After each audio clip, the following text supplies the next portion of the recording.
This is Moran with Inner Self Healing Center. So today I wanted to go over anxiety. A lot of people don't really understand what anxiety is. They understand that they feel a little weird in their bodies. Sometimes it's about specific things. Sometimes it's just sort of an overall feeling of unease. So there's a lot of confusion when it comes to anxiety. And so I wanted to go over a little bit of what anxiety is and why we experience it the way we do in our body.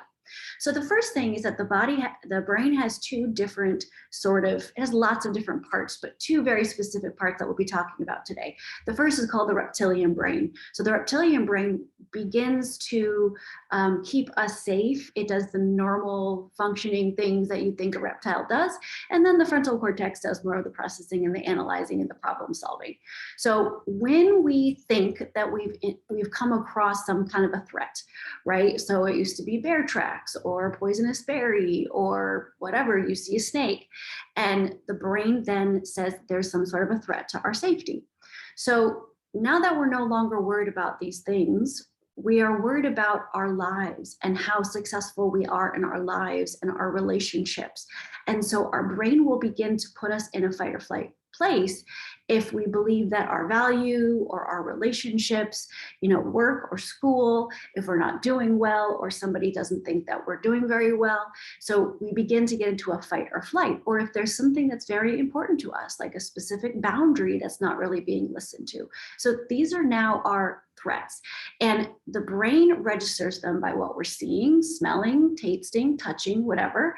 And it says, oh, threat, because I'm seeing the bear tracks, or I'm hearing someone tell me I didn't do a very good job at work. So our brain goes into that process.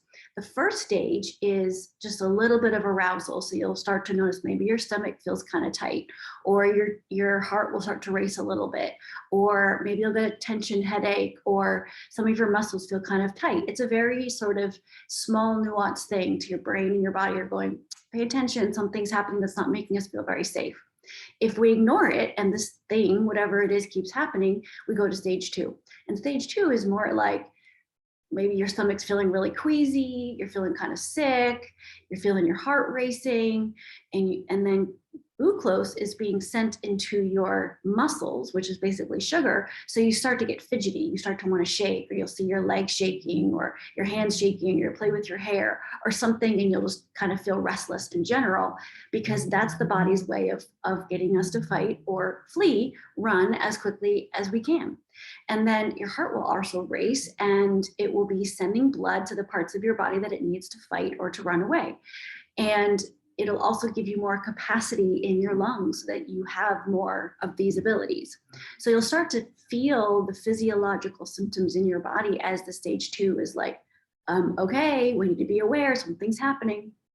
And by the third stage, if we're really feeling like very anxious and very aroused, all of these things will be the frontal cortex, the processing, analyzing part of the brain sort of goes on pause, and so does the digestive tract. So if all these things are happening, it's like, okay, now you're just in survival mode. We don't need to be processing and analyzing.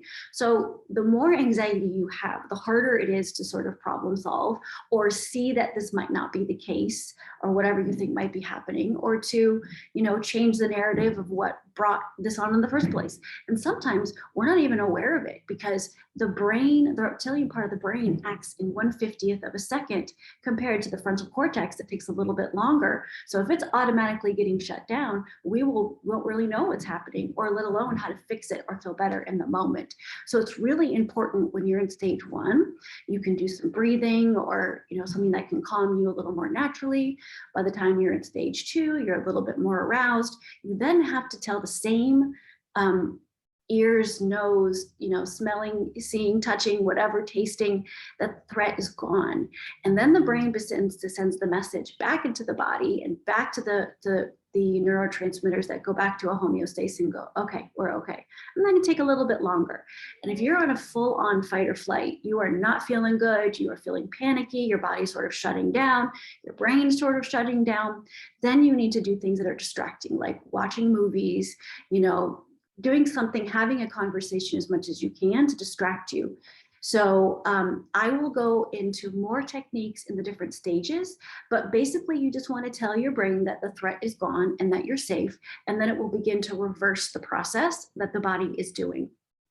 So I hope that helps. And as we begin to figure out what our body does as it begins to feel anxiety and begins to experience stressors and threats, then we begin to be aware and we can sort of stop it at the beginning stages. If we know that certain things make us very concerned and worried, then we know how to get around it in the moment and we can prepare ourselves for whatever we need to feel better.